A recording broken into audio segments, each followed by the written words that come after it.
Hello everyone. Do you know there is a word in English, phobophobia, fear of fear.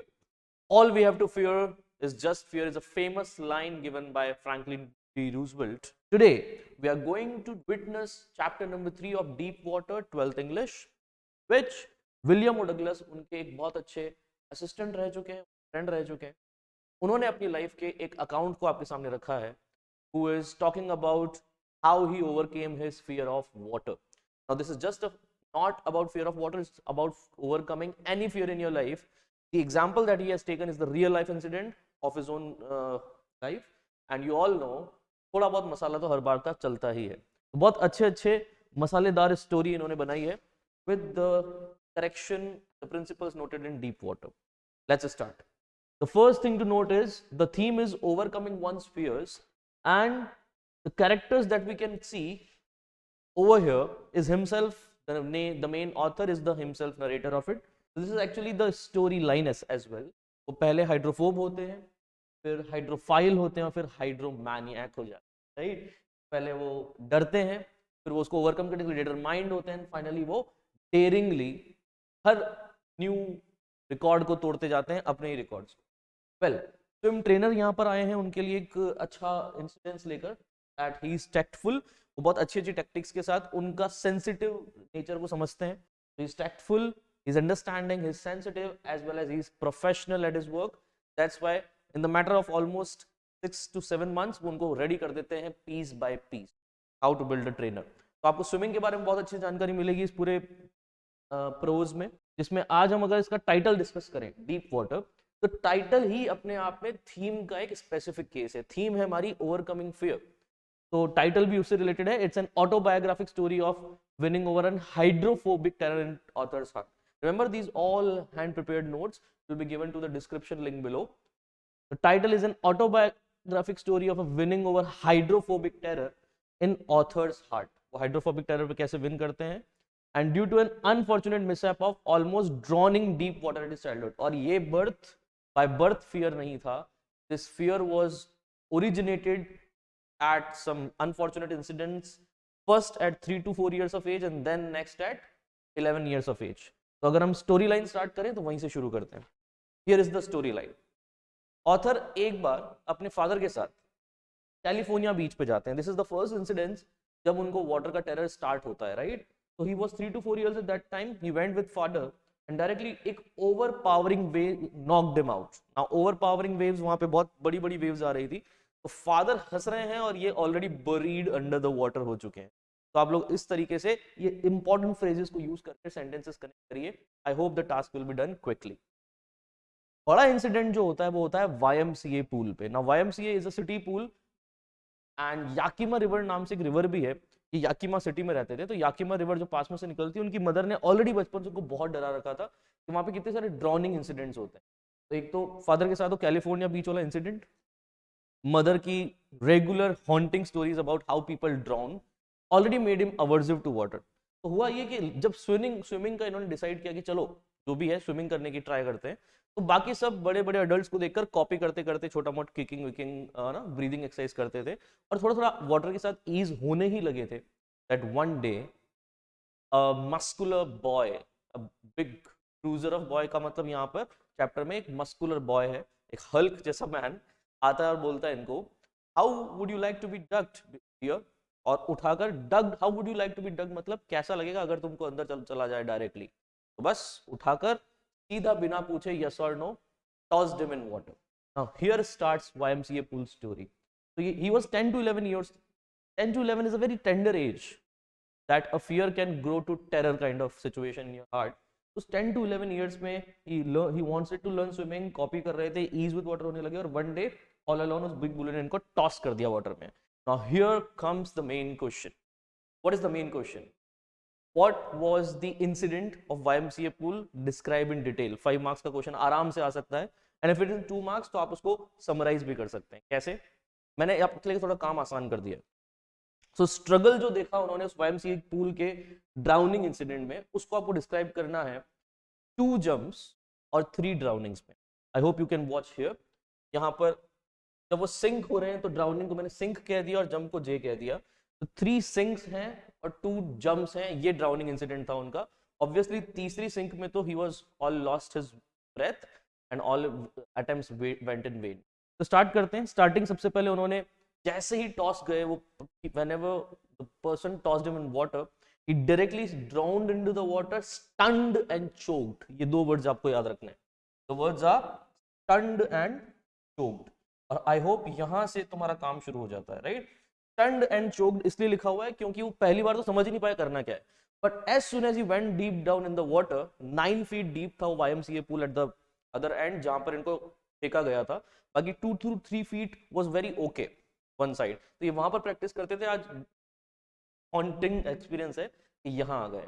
Now this time when he was stunned and choked in water, already थोड़ा बहुत water इन्होंने swallow कर लिया था, the plan that he remembered was, अब मैंने create कर लिया एक आइडिया, एक प्लान कि जैसे मैं बॉटम को टच करूंगा, I will jump back, I will jump back, I will come to the surface like a cork. जैसे कॉर्क होती है आपकी थर्माकोल वाली, कोई सी भी कॉर्क उठा लीजिए, अगर वो ऊपर आ जाती है तो बस वो फ्लोट करती रहती है। I will jump to the surface like a cork, paddle to the surface of the pool, to the edge of the pool and will be safe.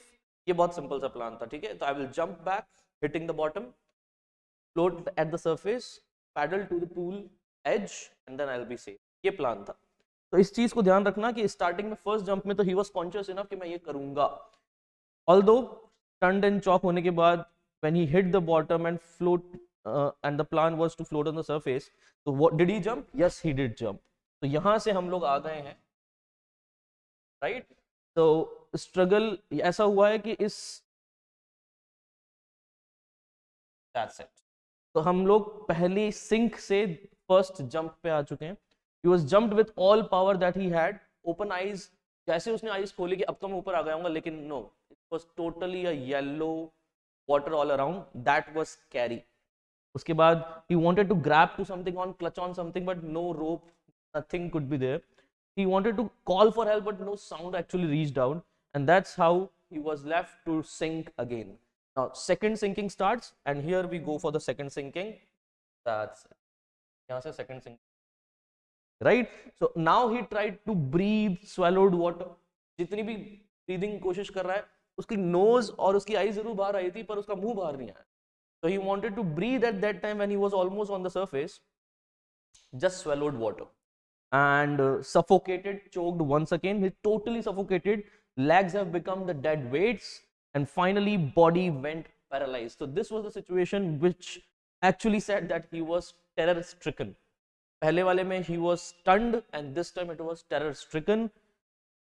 Jump तो पूरा किया लेकिन पहुंचे नहीं सरफेस तक, बहुत स्लो तक पहुंचने से उनका जो 9 फीट डीप डाउन था वो 90 फीट की तरफ तो लग रहा था जब वो सिंक डाउन हो रहे हैं, एंड जब वो जंप कर रहे हैं तब भी ऐसा ही हो रहा है। वो 9 फीट की जंप उनको ऑलमोस्ट 5-6 तक ही पहुंचा पाई।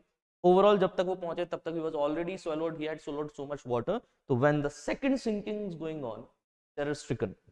अब याद रखना ये पैरालाइज्ड हो चुके हैं, इनकी बॉडी पूरी पैरालाइज्ड हो चुकी है, लेग्स डेड वेट हो गए हैं, nothing can be done now. Still there comes a touch of a reason, और touch of a reason is he has again hit the bottom. इस टच ऑफ अ रीजन में he has gathered again all he had to jump back to the surface, but do you really think it can make it? No, all the efforts were in vain, it made no difference. मतलब अगर थोड़ा बहुत भी ऊपर 1-2 feet भी ऊपर आए होंगे तो इससे ज्यादा नहीं आए होंगे। Well, he somehow managed to come almost on the surface of water when he was almost giving up, पर वापस थोड़ी सी आंख खुली, थोड़ा सा ऊपर स्काई दिखा, again shouted for help for mother, no one was there to help, and then he again went back into the pool.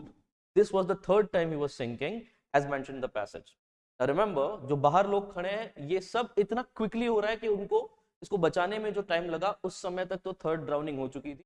हो सकता है फर्स्ट सेकंड में तो उनको ये रियलाइज हो रहा हो कि बच्चा ऊपर अपने आप आ जाएगा, इतनी तो सुविधा होगी, but no, they were also not aware about it. ऐसा चैप्टर में नहीं लिखा है, बट वी कैन गेस, क्योंकि ऑब्वियसली 2-3 बार सिंक डाउन जंप होते हुए कोई ना कोई तो बचाने के लिए आएगा। तो finally the third sinking has started, and that's the time when somebody has picked him up, but he experiences the experience of touching death. He explained it, almost I touched death while all efforts went in vain. वो third time जब sink हो रहे हैं तो water terror फिर से इनको seize कर लेता है. He is already into the grip of water terror. Finally everything is relaxed, all exhausted. Now it is peace, calm and peaceful, like a mother's arms around your neck. So this was the peaceful moment that he experienced, which was almost touching death. And the next thing that he remembers is consciously अब ये pool की side पर vomit कर रहे हैं because water was coming out of his mouth. So much water has been already swallowed, and that's the end of the struggle. Now drowning incident आपको पता लग गया. ये सबसे बड़ा क्वेश्चन था इस चैप्टर का. आप इसको समराइज कैसे करेंगे? तो the whole drowning incident went into 3 drownings and 2 jumps. The struggle included the stunned and choked nature of author in the first drowning, है ना? The plan of hitting the bottom and jumping back like a cock, paddling to the edge and getting safe didn't work as well, because when he jumped to the surface, nothing could be seen actually and nothing could be helped out. In the second sink, he swallowed more water. He was terror stricken from the water. Whole body bent, paralyzed, and legs became dead weight.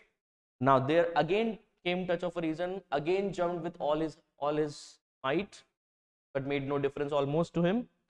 Somehow when he came to the surface, the journey to the third sink started once again.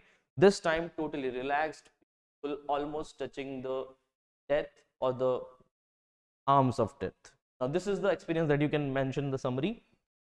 There comes 4 more questions which are kind of a secondary questions for this chapter. The primary question was the experience of drowning. Now the secondary question is उसके impact क्या रहा. तो impact के लिए अगर आप लोगों को मैंने 1 2 3 1 2 3 1 2 3 पॉइंट्स में impact, उनकी रिकवरी ट्रेनिंग, उनका नीड फॉर एश्योरेंस, क्योंकि वो कंफर्म नहीं कर पा रहे थे कि whether I am really out of water और not, out of the fear of water और not. The last one, what is the message of the poem. इन सबको मैंने 1 2 3 पॉइंट्स पर रखा है. क्विकली देखते हैं. The impact of water, that he was bedridden for at least 2 to 3 days, and for few weeks he could even get out of his house. Now he avoided water whenever possible, and all the joys of water sports he was deprived of. He was deprived of all the joys of water sports. This is totally written here, right? So water terror had paralyzed him almost for many months. When the water was still this level, अब बहुत हुआ, now I can't tolerate or bear it anymore.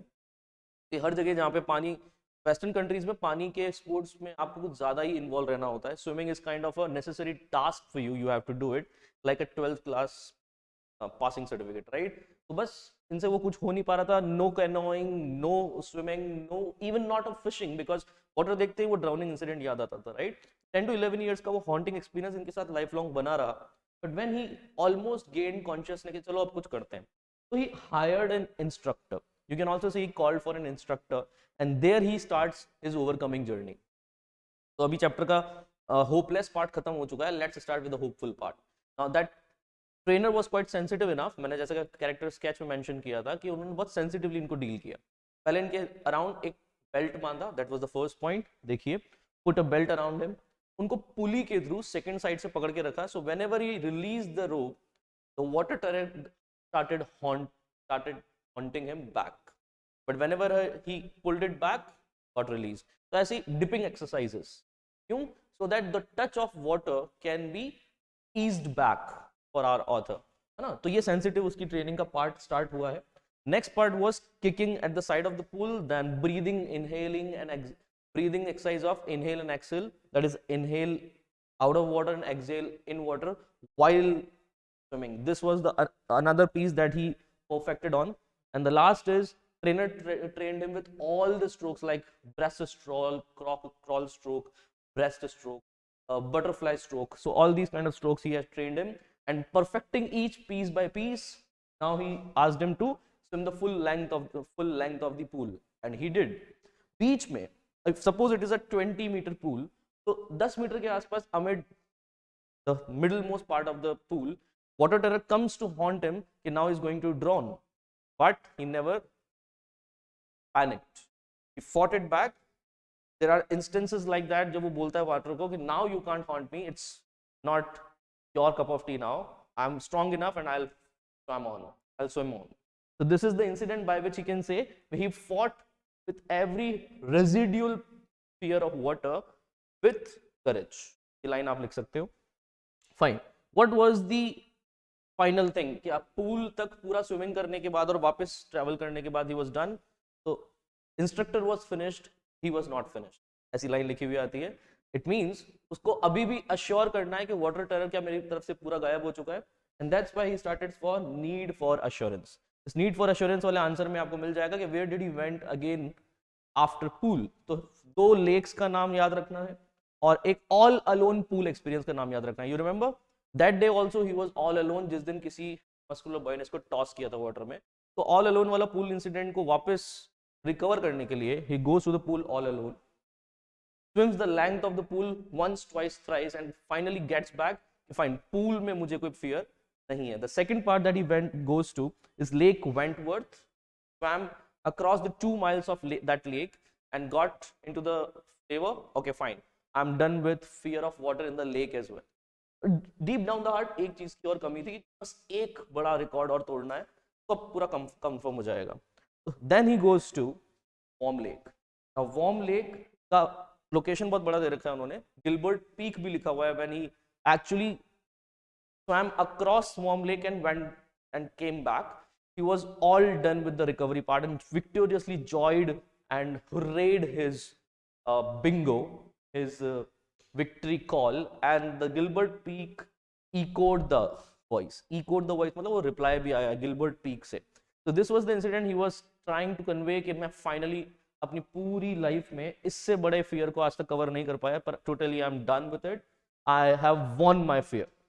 Now finally the last thing that is mentioned by himself, the author, by author himself, the message of the chapter. The message is quite simple. ये Franklin D Roosevelt, जो कि इनके friend थे और president भी थे America के, उनके ही कोट को बोलता है कि all we have to fear is fear itself. अगर आपको वन लाइन मैसेज चाहिए तो ये लिख देना, we should fear only from having a fear. That's it. क्योंकि डेथ जैसी चीज में भी डेथ का फियर किसी को नहीं होता. वो जो फियर ऑफ डेथ है ना, फियर ऑफ डेथ कि कहीं मर ना जाए, ये फियर मार डालता है डेथ में. एक्चुअली डेथ कोई बड़ा फियर नहीं है, डेथ के डरने का फियर सबसे बड़ा फियर है. तो all we have to fear is fear itself बोला था, उसको आप सिंपल शब्दों में लिख सकते हो that we should fear only from having a fear. ये आपकी वन लाइन मैसेज हो जाएगी. इसने एक चीज बहुत प्यारी बोली, जो चीज आपके पास नहीं होती ना, आपको उसी चीज की बहुत ज्यादा वैल्यू समझ में आती है. Right? So that's what we are writing, that those who have touched death can only live life to its fullest or to its full spirit. That's it, the chapter is done. I hope deep water के सारे questions आप इन answers में से निकाल सकते हो. And that's how beautifully we can summarize the entire chapter in one go. We'll be back with next chapters of 12th English and more preparation for competitive exams. Stay tuned.